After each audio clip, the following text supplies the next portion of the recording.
Assalamualaikum warahmatullahi wabarakatuh. Waalaikumsalam warahmatullahi wabarakatuh. Bismillahirrahmanirrahim. Alhamdulillahi rabbil alamin. Wassalatu wassalamu ala ashrafil mursalin, imamil muttaqin, sayyidil ghurril muhajjalin, wa ala alihi wa ashabihil mujahidin at-tahirin, amma ba'du. Saudara-saudara kaum muslimin rahimakumullah. Satu hari ketika seorang ulama besar bernama Al-Imam Al-Faqih Abu Lais tengah berjalan-jalan di dekat kota Basrah, berkelumpulah sekelompok orang di dekat beliau. Mereka datang mengajukan satu pertanyaan. Imam, kami ingin bertanya. Di dalam Al-Quran itu Allah Subhanahu wa ta'ala menjelaskan, Ud'uni astajib lakum. Berdoalah kepadaku, aku akan jawab doamu. Mintalah kepadaku, aku kabulkan permintaanmu. Itu dan begitu janji Allah di dalam Al-Quran. Kami, kata orang-orang tadi, sudah lama berdoa kepada Allah. Tapi kenapa sampai sekarang doa kami ini belum dikabulkan? Katanya, ud'uni astajib lakum. Kalau kamu berdoa, aku jawab, aku penuhi, aku kabulkan doamu. Itu janji Allah. Kami sudah lama berdoa pagi, sore, siang, malam. Nyatanya sampai sekarang doa kami belum dikabulkan. Ini bagaimana? Apa ayat Quran salah? Apa Tuhan lagi lempengan gak denger?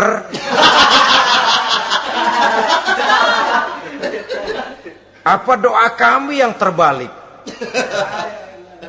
Kelihatannya sepele saja ini. Doa tidak didengar oleh Allah.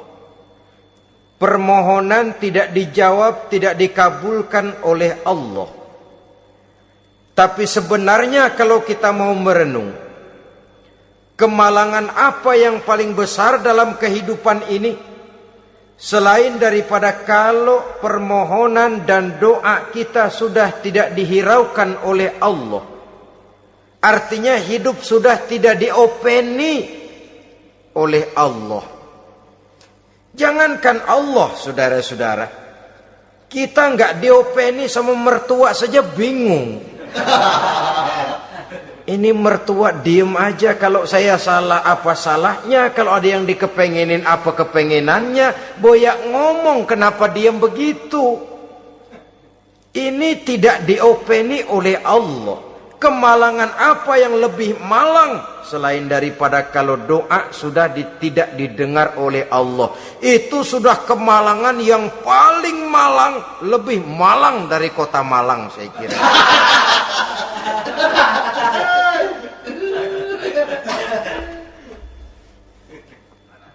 Menghadapi pertanyaan ini, Imam Al-Faqih Abu Lais senyum.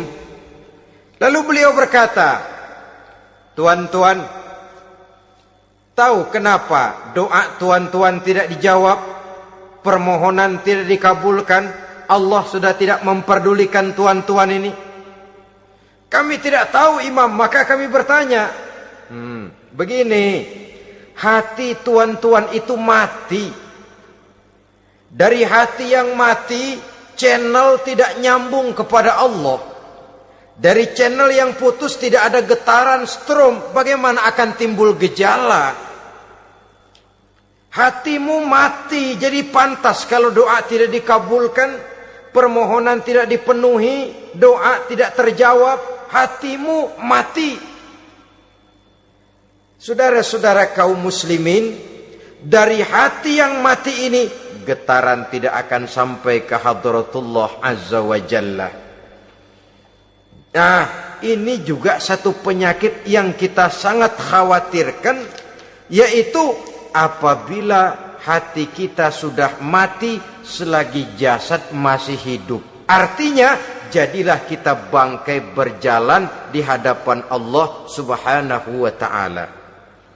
Sementara kita sangat disibukkan dengan menggali berbagai macam jenis obat penangkal penyakit zahir, dan kita kurang perhatian untuk mencari obat penangkal penyakit batin yang kalau diserang penyakitnya menghancurkan kehidupan abadi di akhirat nanti. Perkembangan ilmu kedokteran nyata benar diikuti dengan perkembangan jenis-jenis penyakit. Makin maju ilmu kedokteran, makin modern penyakit. Ngerti juga rupanya itu penyakit. Dulu kita tidak kenal yang namanya AIDS. Kita tidak tahu yang namanya liver. Kita tidak kenal yang namanya stres.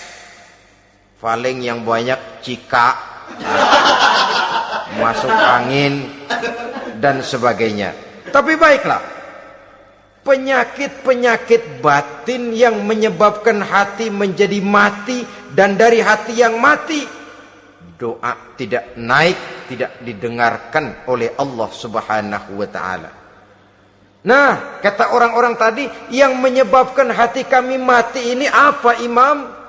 Beliau menjawab, pertama, araftumullaha wa lam tu'tuhu haqqahu. Yang menyebabkan hatimu jadi mati, pertama, kamu kenal benar kepada Allah, tapi haknya untuk disembah, kewajibanmu untuk menyembah, tidak pernah kamu laksanakan. Bagaimana Allah tidak akan jauh dari kita kalau kita tidak akan mengadakan pendekatan kepadanya. Dan pendekatan kepada Allah hanya bisa kita tempuh melalui jalur kegiatan ritual ibadah. Allah akan terlalu jauh apabila kita hanya membicarakannya lewat filsafat dan renungan yang mendalam. Tapi Allah akan dekat dan terasa hadir dalam hidup apabila kita dekati ia dengan pelaksanaan ibadah kepadanya. Kamu kenal Allah, tapi hakmu untuk menyembah, kewajibanmu untuk menyembah, haknya untuk disembah, tidak pernah kamu laksanakan. Kalau soal Allah, kita kenal bukan main. Bahkan tidak hanya kita mengajarkan kenal juga kepada anak-anak kita. Kalau ditanya siapa pencipta matahari, bulan dan bintang, Allah. Siapa pencipta lautan, gunung, hutan belantara dan sungai-sungai? Allah. Siapa pencipta bumi, matahari dan sebagainya? Allah. Sembahyang apa enggak? Bagaimana nanti?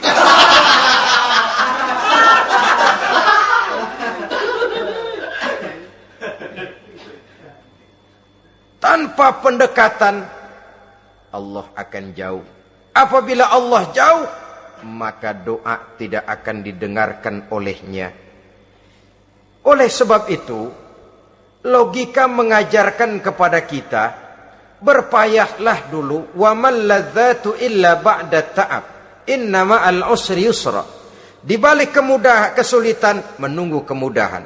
Nikmat baru akan terasa, kelezatan hidup baru akan terasa setelah kita jerih payah banting tulang peras keringat. Rasanya memang lebih nikmat sepotong singkong hasil cucuran keringat sendiri ketimbang roti dijejelin orang. Ini berarti kita ingin mohon pertolongan kepada Allah, sementara dengan Allah sendiri kita jauh. Sama saja dalam kehidupan kita analoginya, saudara-saudara. Orang tidak kenal kepada saudara, tahu-tahu jauh dari saudara, tahu-tahu datang mau minjem duit. Apa kesan saudara? Enak aja, kenal enggak, dekat enggak, datang-datang mau minjem duit. Emang duit percetakan bapak lu?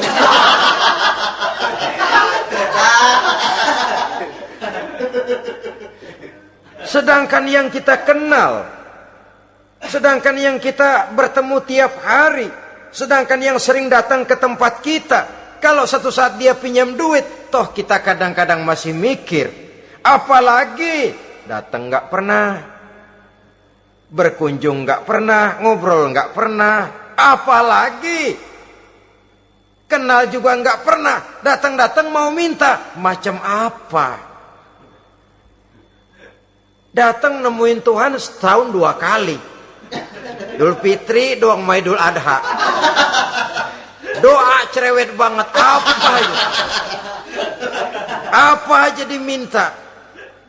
Saudara hadirin, bagaimana doa akan kabul, permohonan akan dijawab? Jikalau kita jauh dari Allah, kita kenal Allah, haknya untuk disembah, kewajibannya untuk menyembah, tidak pernah kita laksanakan. Itu yang menyebabkan hati kita lalu menjadi mati.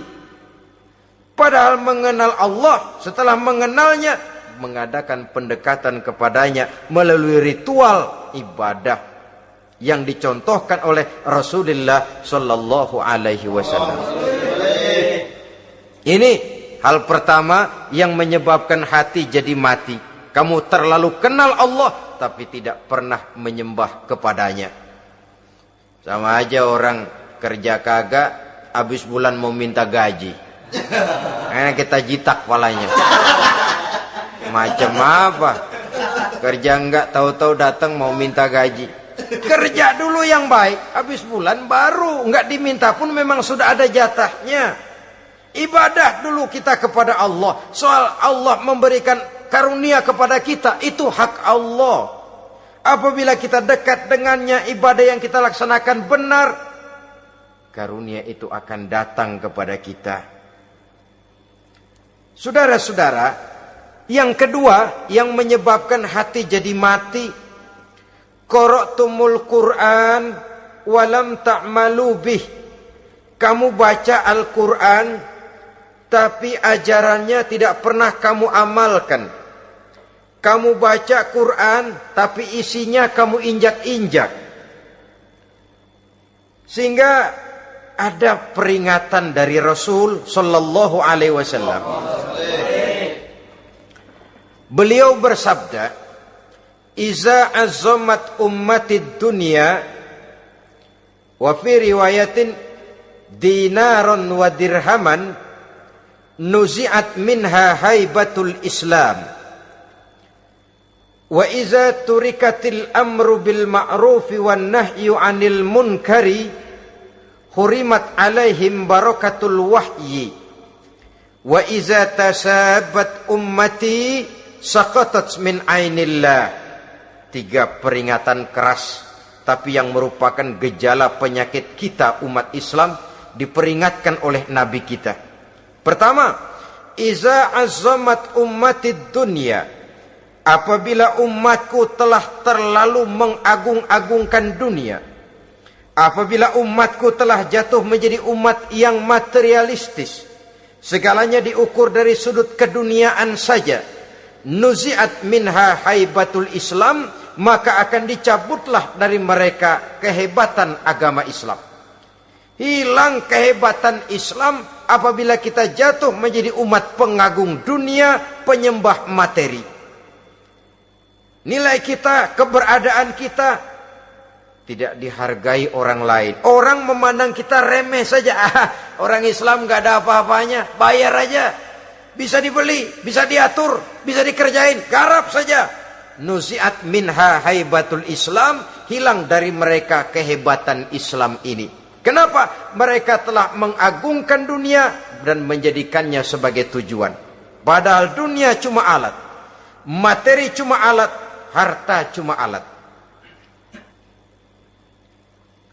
Yang kedua, wa iza turikatil amru bil ma'rufi wan nahyu 'anil munkari hurimat 'alaihim barakatul wahyi. Apabila telah ditinggalkan amar ma'ruf dan nahi munkar, maka hilanglah keberkahan wahyu.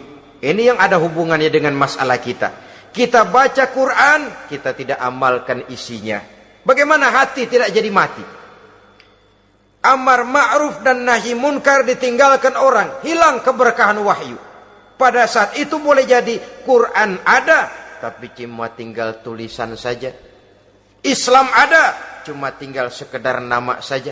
Diseminarkan, disimposiumkan, dimuktamarkan, tapi tidak dijabarkan dalam kehidupan sehari-hari. Apabila amar ma'ruf dan nahi munkar telah ditinggalkan orang, hilang keberkahan Quran itu. Akibatnya apa? Apabila amar ma'ruf tidak lagi digalakkan orang, nahi munkar tidak dilaksanakan orang, lalu orang menilai sesuatu menurut seleranya sendiri. Mana yang ma'ruf, mana yang munkar, tidak ada lagi patokan utama. Kalau baik kata otaknya, dia kerjakan. Tidak baik menurut otaknya, dia tinggalkan. Agamanya adalah otak, berhalanya adalah akal. Akhirnya umat kehilangan pedoman. Tidak lagi jelas mana batas yang ma'ruf, mana batas yang munkar. Dalam kondisi sedemikian, akhirnya akan terjadi penjungkiran nilai. Paling celaka nantinya, yang ma'ruf malah dianggap munkar, yang munkar malah menjadi ma'ruf. Peringatan ketiga dari Nabi, wa iza tasabat ummati saqatat min ainillah. Apabila umatku sudah saling berbantahan, apabila umatku sudah saling caci memaki, saqatat min ainillah, jatuhlah mereka dalam pandangan Allah Subhanahu wa taala. Hilang wibawa umat yang sudah saling mencaci maki, saling menjatuhkan, saling gasak, gesek, gosok. Justru agama menganjurkan kita ini saling asah, asih, asuh. Kadang yang kita praktekkan, kita ini saling gasak. Yang kedua, saling gesek. Yang ketiga, saling gosok. Gasak, gesek, gosok. Kacau kita ini. Saling gasak, menjegal kawan seiring, menggunting dalam lipatan. Saling gosok, fitnah sana, fitnah sini. Saling gesek, sikut kiri, sikut kanan. Tidak peduli orang lain luka dan sebagainya. Yang penting dia bisa nangkring. Jatuh kita dalam pandangan Allah apabila umat sudah saling mencaci maki. Maka kita kembali kepada persoalan, hal kedua yang menyebabkan hati jadi mati, qara'tumul Qur'an walam ta'malu bih. Kita baca Al-Quran, tapi ajarannya nyaris tidak kita amalkan di dalam kehidupan kita. Akibatnya hati lalu jadi mati. Itu yang kedua. Yang ketiga, yang menyebabkan hati jadi mati dan doa tidak terjawab, idda'aitum annakum min ummati Muhammadin sallallahu alaihi wasallam walam ta'malu bisunnatihi. Kamu mengaku, kamu memproklamirkan diri sebagai umatnya Nabi Muhammad, tapi sunnahnya tidak pernah kamu amalkan. Malahan perkembangan paling akhir, bukan saja tidak mau mengamalkan sunnah, malah mengingkari sunnah. Inna lillahi wa inna ilaihi raji'un. Oh, Nabi Muhammad itu manusia biasa seperti kita. Sebagai manusia dia bisa salah. Dan ternyata hadis banyak yang palsu. Yang otentik cuma Quran. Selebihnya adalah sejarah. Tidak ada itu sunnah. Langsung saja kepada Quran. Oh, hadis itu bukan sumber hukum. Oh, tidak perlu mengamalkan sunnah. Saudara-saudara kaum muslimin, mengaku kita umat Nabi, tapi sunnahnya kita campakkan, tidak kita amalkan. Setelah tidak kita amalkan, kita campakkan. Setelah kita campakkan, kita ingkari pula. Inna lillahi wa inna ilaihi raji'un. Bagaimana hati tidak jadi mati? Kalau siang malam kita memproklamirkan diri sebagai umat Nabi Muhammad, sementara sunnahnya kita campakkan, kita abaikan, dan kita ingkari dia, sunnah itu. Padahal jikalau sekarang kita mengenal Islam, jikalau kita sekarang ngerti halal haram, tahu hak batil, bisa memilah dan memilih antara yang ma'ruf dengan yang munkar, itu utamanya adalah karena jasa Nabi Muhammad sallallahu alaihi wasallam. Yang dari generasi ke generasi dilanjutkan oleh para sahabat, oleh tabi'in, oleh tabi'in, terus oleh para ulama-ulama sampai kepada kita sekarang ini. Walaupun beliau hanya berfungsi sebagai penyampai, tapi kepribadiannya dijadikan model oleh Allah Subhanahu wa taala di dalam kita melaksanakan kehidupan beragama. Bahwa beliau manusia seperti kita, memang dalam arti unsur biologisnya ya manusia, punya darah, punya daging, punya hati, punya perasaan, bisa sedih, bisa gembira, tetapi beliau itu termasuk basyarun la kal basyar, manusia yang tidak seperti manusia pada umumnya, punya spesifik. Dan itu wajar sebagai seorang Rasul pilihan Allah, apalagi merupakan Rasul pilihan dari sekian puluh pilihan. Bahwa jamrud itu batu memang, tapi nilainya kan berbeda dengan batu kolar. Satu truk batu kolar dengan barangkali segenggam batu jamrud, nilainya tentu jauh lebih mahal batu jamrud. Kalau soal batunya, sama batunya, tapi nilainya berbeda karena esensinya berbeda. Kita manusia, Nabi Muhammad juga manusia, sama manusianya memang, tapi kualitasnya, nilainya tentu jauh panggang daripada api. Itu sebabnya Allah menjadikan beliau sebagai model. Laqad kana lakum fi rasulillahi uswatun hasanah.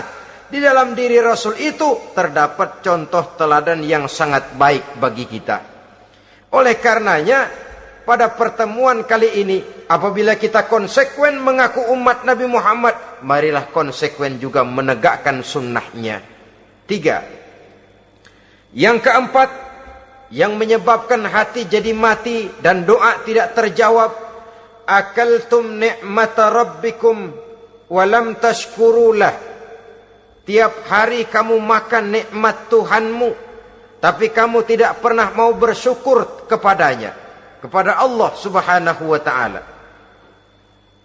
Nikmat Tuhan kita doyan banget, tidak pernah sehari dan sesaat pun terlepas diri dan hidup ini dari nikmat-nikmat yang diberikan Allah. Sejak kita bangun tidur sampai tidur kembali, bahkan tidur itu sendiri, di pasar, di sawah, di kantor, dimanapun kita berada, nggak pernah nikmat Allah berhenti. Hidup kita dalam alam diberikan segala fasilitas untuk menunjang kehidupan.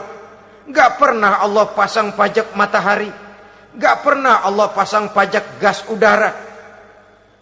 Nikmat-nikmat yang banyak itu tiap hari kita kecap, tiap hari kita nikmati, tapi kita tidak pandai bersyukur.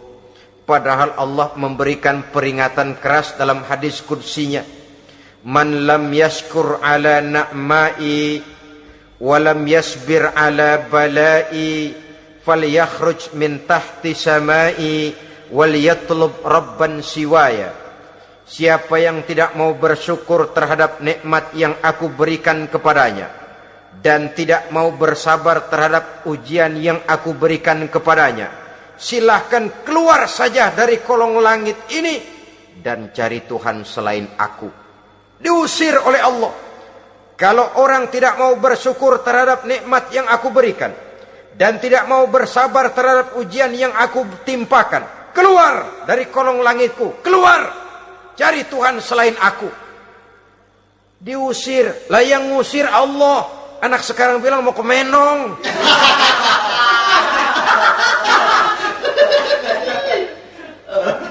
Kalau diusir kita dari Jakarta, masih bisa pindah ke Bandung. Diusir kita dari Bandung, bisa pindah ke Jogja, Solo. Diusir kita dari Indonesia, bisa pindah ke Singapura, Malaysia. Diusir dari kolong langit, mau cari langit mana lagi?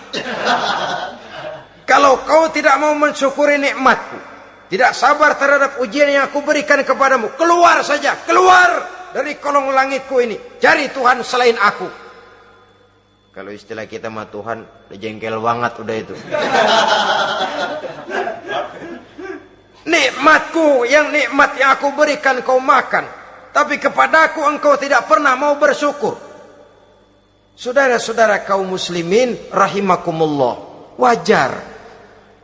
Kita dulunya tidak ada, sekarang ada, nikmat. Susunan biologis manusiawi kita demikian cantik, nikmat. Tinggal di bumi, fasilitas yang kita perlukan disediakan, tinggal kemampuan kita mengelolanya. Nikmat. Diberikan kita otak yang membedakan kita dengan binatang, nikmat. Diberikan kita agama, diutus para rasul untuk jadi model dalam kehidupan kita, nikmat.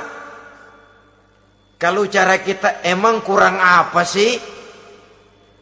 Apa yang kurang, hai manusia? Engkau tidak ada, aku adakan. Kalau aku perintahkan kau tinggal di bulan, mungkin kau tidak akan sanggup hidup. Begitu lahir juga kelepek-kelepek habis. Ya nggak ada HO2 toh di bulan. Mau ngisap apa? Aku perintahkan tinggal di permukaan bumi. Alamnya indah, fasilitas serba menunjang. Nikmati semuanya, semuanya untuk kamu, semuanya. Satu pintaku, syukuri nikmat yang aku berikan kepadamu.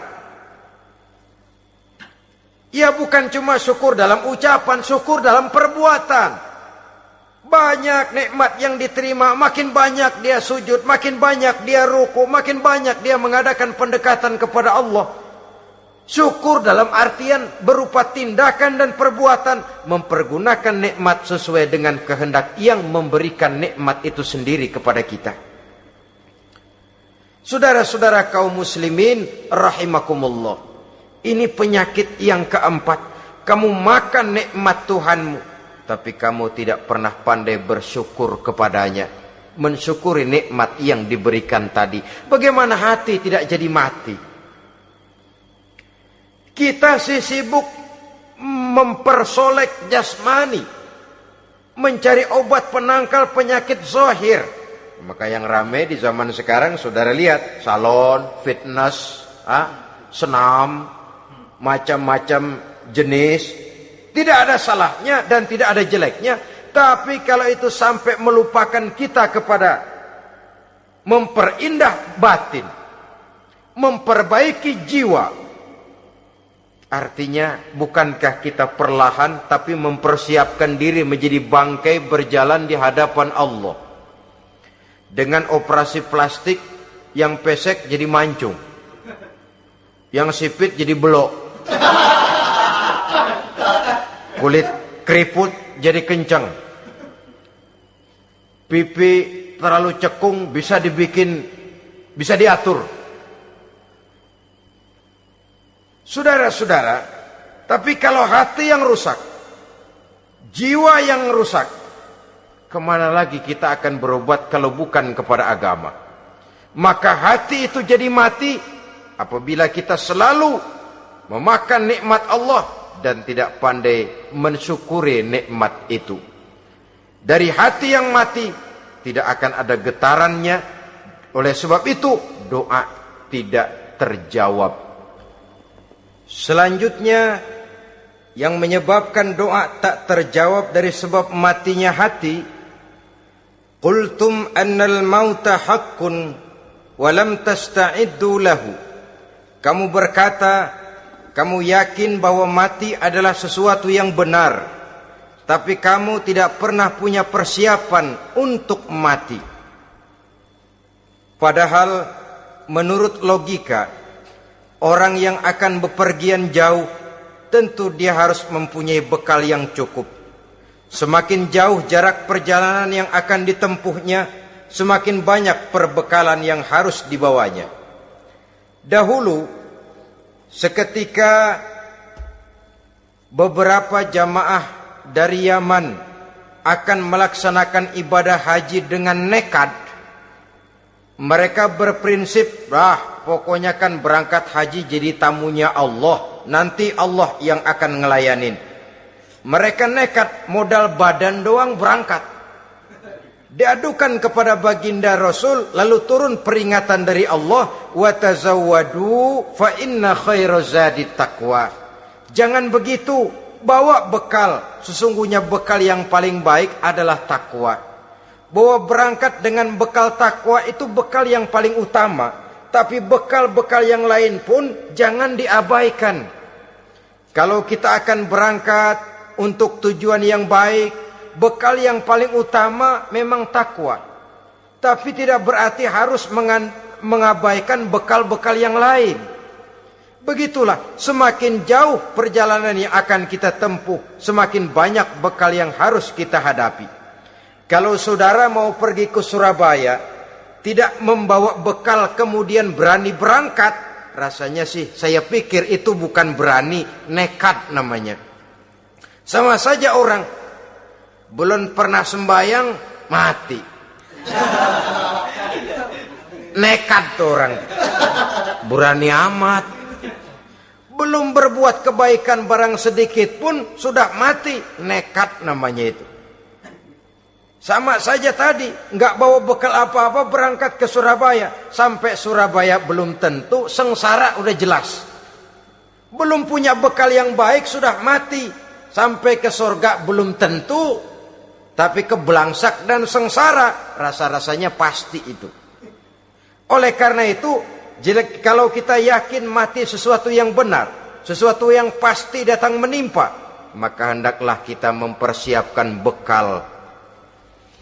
Kemudian, idda'aitumun najata minan nar wa ramaitum fiha anfusakum. Kamu memproklamirkan diri ingin selamat dari neraka, tapi kamu lemparkan dirimu ke dalam neraka. Bagaimanapun bajingannya bajingan, kalau ditanya ente mau masuk neraka enggak, jawabannya pasti enggak. Itu pasti perbuatannya sendiri yang melemparkan dirinya ke dalam neraka, membiarkan dirinya berlarut-larut, bertimbun-timbun dalam dosa dan kesalahan, dan tidak akan ada niatan untuk memperbaiki diri. Hanyut di meja judi, habis ditelan minuman keras, fitnah sana, fitnah sini, hasud sana, hasud sini. Padahal mulutnya ingin selamat dari neraka, perbuatannya malah melemparkan dirinya ke dalam api neraka. Tidak ada orang yang lebih sayang kepada diri kita selain kita sendiri. Dan menyayangi diri itu tidak cuma dengan memandikannya sehari 3 kali, memakaikannya parfum dengan segala macam merek, memakai sabun yang wangi-wangi, minyak yang harum-harum. Lebih daripada itu, jaga dan sayangi diri. Jangan jatuhkan dia ke dalam perbuatan-perbuatan yang bisa menjerumuskan diri itu ke dalam neraka. Kemudian disambung oleh Imam Al-Faqih Abu Lais yang menyebabkan doa tidak terjawab karena hati mati. Idda'aitum dukhulal jannah walam ta'malu laha. Kamu ingin masuk surga, tapi kamu berat mengamalkan perbuatan yang bisa menyampaikan kamu ke surga. Semua kita kalau ditanya, mau masuk surga? Mau. Tapi jarang yang berlomba melakukan perbuatan-perbuatan yang bisa menyampaikan kita ke surga. Kemudian yang terakhir kata Imam Al-Faqih Abu Lais, dafantum mautakum walam ta'tabiru laha. Kamu menguburkan orang yang mati di antara kamu, tapi kamu tidak bisa mengambil iktibar, tidak bisa mengambil pelajaran dari mayit yang jenazah yang kau kuburkan itu. Mestinya kan nguburin orang tuh membuat sadar. Iya, kalau sekarang dia saya baringkan di liang lahat, menghadap ke arah kiblat, bantalnya tanah. Setelah itu ditutup dengan papan, lalu ditimbun dengan tanah. Iya, sekarang giliran dia, giliran saya, entah besok, lusa, bulan depan, tahun depan, tapi pasti mengubur mayat, mengubur jenazah, tapi tidak bisa mengambil iktibar dari yang dilaksanakannya itu. Ini merupakan penyakit-penyakit batin yang merupakan handicap, yang menimbulkan jarak antara kita dengan Allah Subhanahu wa ta'ala. Pantas kalau itu semua ada pada diri kita, hati jadi mati. Dari hati yang mati, doa tidak akan tembus. kita tidak lagi akan diperdulikan oleh Allah Subhanahu wa taala. Dan itu sekali lagi kemalangan yang terbesar dalam kehidupan kita. Bagaimana jalan keluarnya? Pertama, memperbaiki batin kita, menyelamatkan diri daripada penyakit-penyakit yang bisa mematikan hati seperti yang sudah saya sebutkan tadi.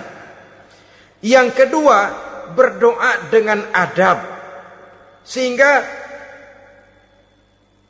tata cara di dalam kita bermohon kepada Allah Subhanahu wa taala dibicarakan secara khusus oleh Al-Imamul Ghazali dalam kitab Ihya beliau yang disebut adabud doa.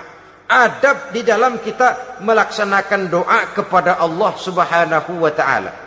Setelah batin ini bersih dari penyakit-penyakit hati yang bisa menyebabkan hati jadi mati, berdoalah kita kepada Allah. Bagaimana adabnya? Kata Imamul Ghazali rahimahullah, yang pertama hendaklah ia di dalam berdoa itu memilih waktu yang mulia.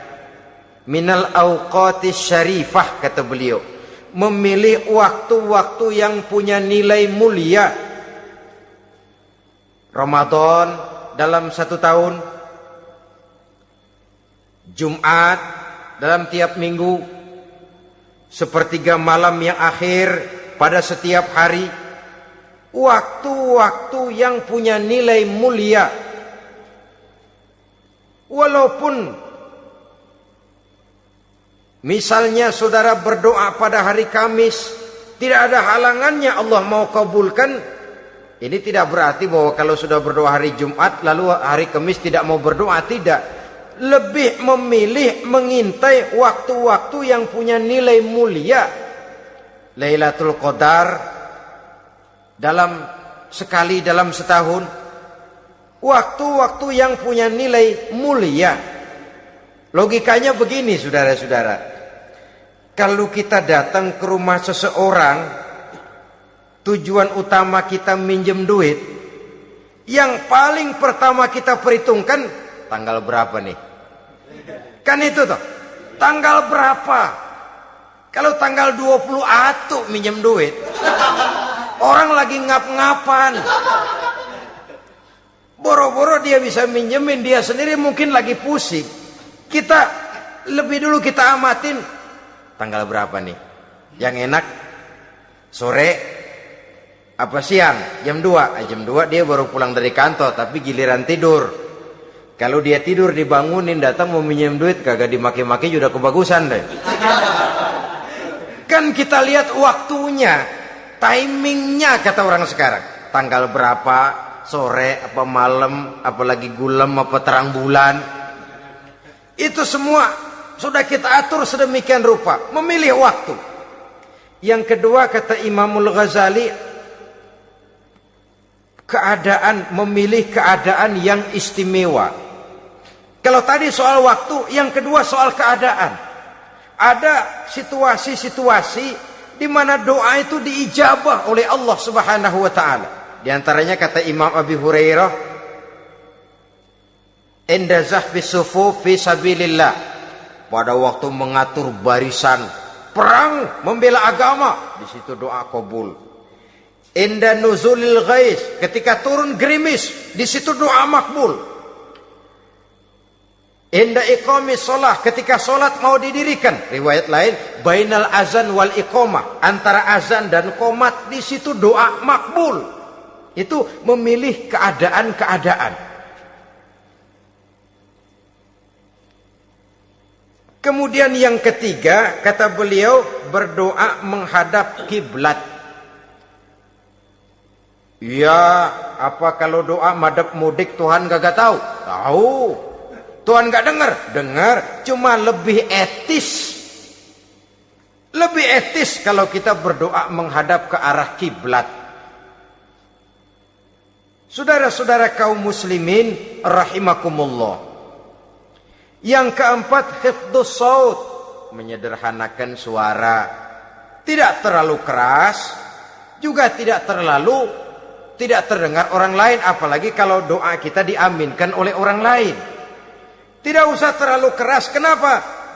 Karena Allah yang kita meminta kepadanya bukan zat yang tuli, bukan zat yang buta, bukan zat yang tidak dengar, bahkan dia maha dengar.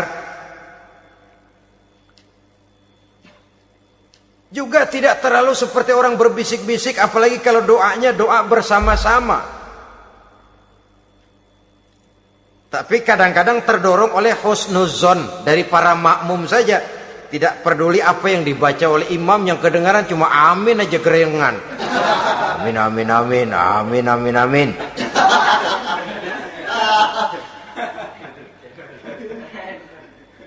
Juga tidak terlalu keras. Seperti orang berdoa, seperti orang pidato. Saudara-saudara kaum muslimin rahimakumullah.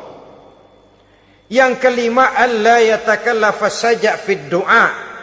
Dalam berdoa, kalau istilah kita, jangan nyelongcong. Sajak sujak ini menunjukkan sikap berani kepada Allah. Misalnya ada orang berdoa, ya Allah ampunilah saya kalau engkau mau. Kalau Allah mau. Kasihanilah saya ya Allah kalau engkau mau. Itu doa orang songong. Atau sama saja, ya Allah berilah saya rezeki dikit aja. Emang kenapa pakai begitu?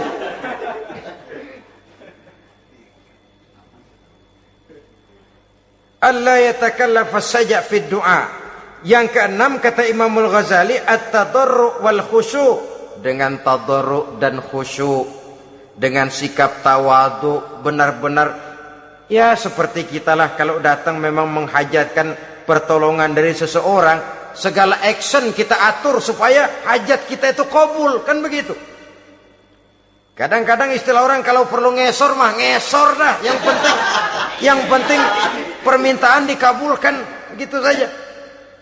Kita lihat sekarang ini, ramai orang bicara soal film-film Parno.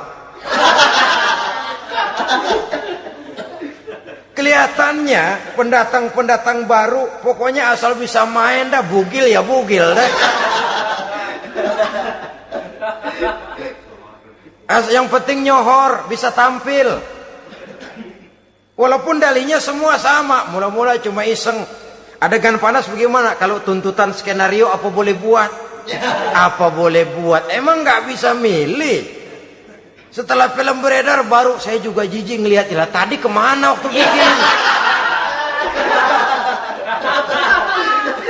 Udah jadi baru jijik, bikinnya merem memang itu.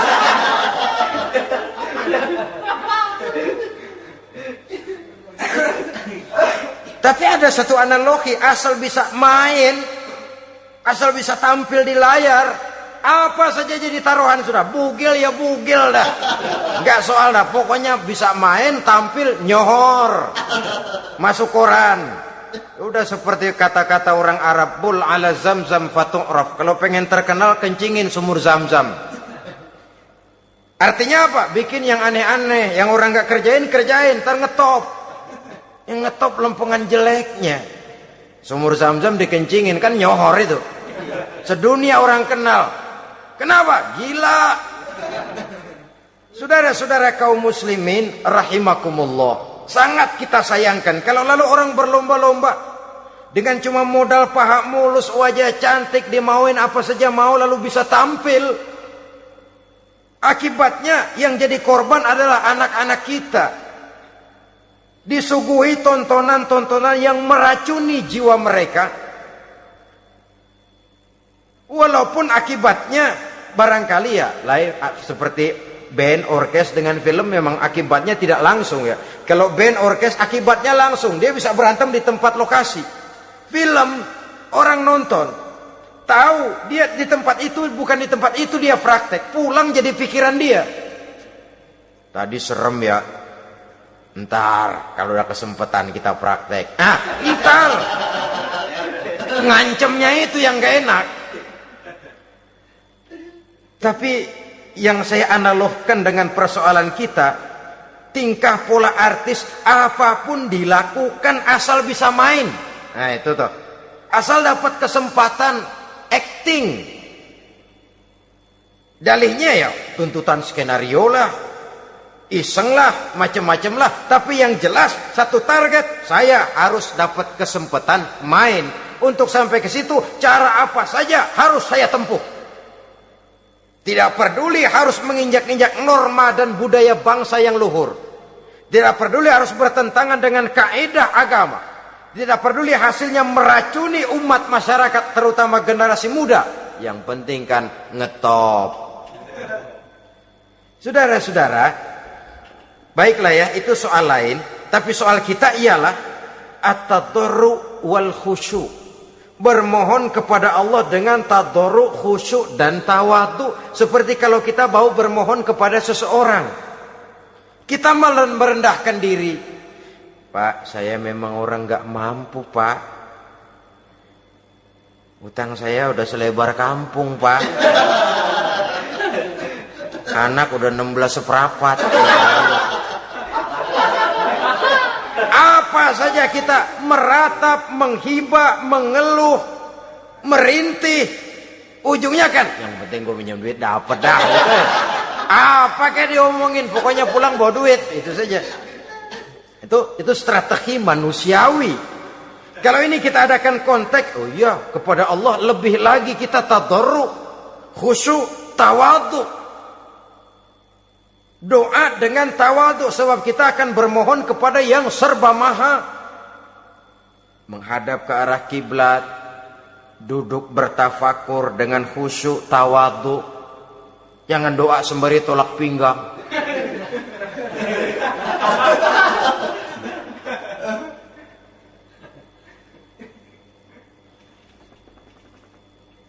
Yang ketujuh, kata Imamul Ghazali, ayyujzimad du'a wa yuqina bil ijabah. Hendaknya dia menjazamkan doanya itu dan yakin bahwa doanya akan dikabulkan oleh Allah. Sebab kata Nabi, innallaha la yaqbalu du'aan min qalbin ghafilin lahin. Allah subhanahu wa ta'ala tidak akan menerima doa dari hati yang lalai dan main-main. Doa ke orang ugah-ugahan.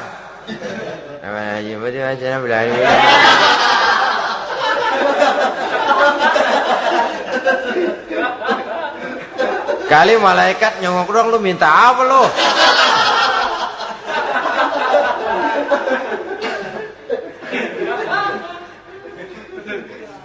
Seperti tadi itu, kita datang mau minjem duit sama orang, ngomongnya ogah-ogahan. Minjem duitnya dikasih syukur, enggak ya udah. Ya enggak dah, enggak dikasih sudah. Kenapa? Mintanya begitu. Enggak serius dan enggak yakin bahwa doanya akan dikabulkan. Kalau kita sudah punya keyakinan, jangan-jangan doa saya enggak diterima Allah. Enggak. Kata Allah, ana inda zanni abdi bi.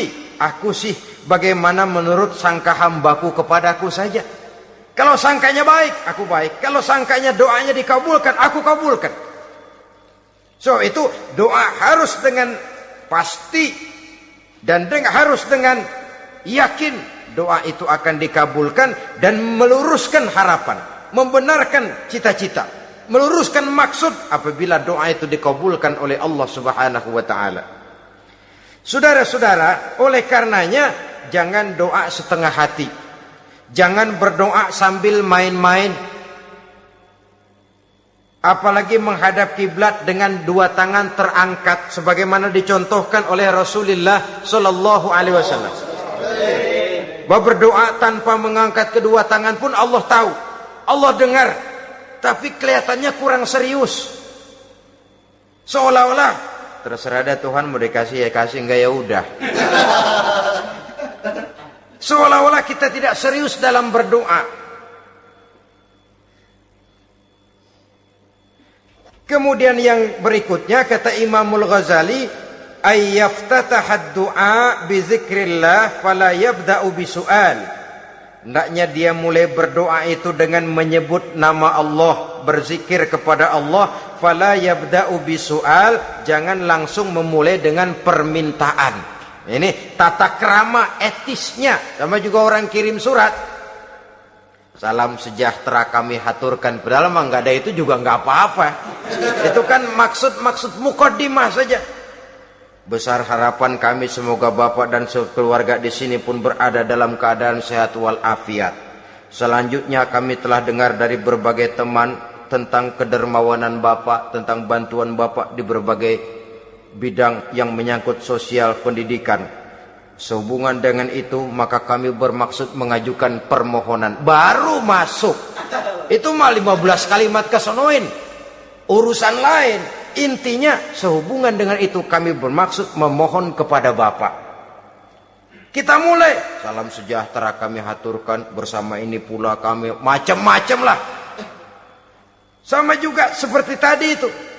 Kita datang mau minjem duit. Datang karena kita tahu datang habis bulan. Malam terang bulan. Udaranya sejuk. Ngobrol lah kita. Dapat teh. Apa kabar Pak? Baik. Aduh Bapak sih, untung dah Pak. Kayak pemurah lagi. Saya tahu Bapak banyak nyumbang di mana-mana. Di Angon aja tuh orang di Angon.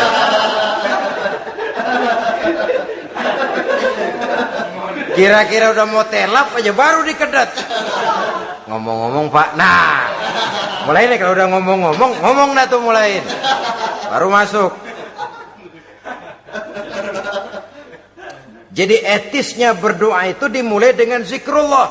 Karena itu umumnya dimulai dengan alhamdulillahirabbil alamin. Kita puji dulu Allah. Alhamdulillahirabbil alamin hamdan yuwafi ni'amahu wa yukafi'u mazidah. Kita puji dulu Allah. Seperti orang tadi lah. Kita puji dulu kebaikannya.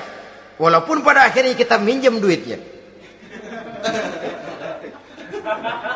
Ya, sebenarnya Allah nggak perlu dipuji toh. Dipuji atau tidak Allah tetap termulia. Ini etis manusia. Allah tidak berharap untuk dipuji oleh manusia. Allah tidak untung seluruh alam memujinya. Manusia mau memuji atau tidak itu urusan manusia sendiri. Allah tidak minta untuk dipuji. Allah juga tidak gila kepada pujian. Kalau kita memulai doa dengan pujian, etis kita kepada Allah Subhanahu wa taala di dalam kita bermohon kepadanya. Saudara-saudara kaum muslimin rahimakumullah. Kemudian menyesuaikan doa dengan kondisi. Ini termasuk syarat batin ya, taubat, waraddul mazalim kata Imam Ghazali, menolak segala macam kezoliman. Artinya kalau berdoa itu tahu diri. Kalau gaji kita sebulan 700 atau 800 900 ribu, berdoa minta rezeki 1 juta, itu tahu diri namanya. Kan cuman kurang 100 ribu. Ya, kalau kerja kagak minta gajian 1 juta. Pengen doa dikabulkan, rasanya secara etis nggak tahu diri orang berdoa seperti itu. Orang datang mau minta duit, mau pinjam duit kepada kita, kan kita lihat kira-kira mampu ngembaliin nggak nih orang. Kita lihat, kita evaluasi kemungkinannya. Lalu si yang minjem tentu tahu diri. Kalau memang kekuatannya ngembaliin tidak seperti kekuatannya mulangin, hendaknya dia timbang rasa. Begitu juga kepada kita etisnya kepada Allah Subhanahu wa taala. Tahu diri, menyesuaikan doa dengan keadaan. Kalau tidak ada gap terlalu jauh panggang daripada api, nanti nasibnya bagai si pungguk merindukan bulan. Apabila adab-adab di dalam berdoa ini kita perhatikan, sejak dia dari adab yang zahir sampai kepada adab yang batin, kemudian penyakit-penyakit yang membuat hati itu jadi mati, maka insya Allah doa kita dijabah oleh Allah Subhanahu wa ta'ala. Dalam Al-Baqarah ayat 186 Allah Subhanahu wa ta'ala menjelaskan, wa iza sa'alaka ibadi anni fa inni qarib ujibu da'watad da'i iza da'ani falyastajibu li wal yu'minu bi la'allahum yarshudun.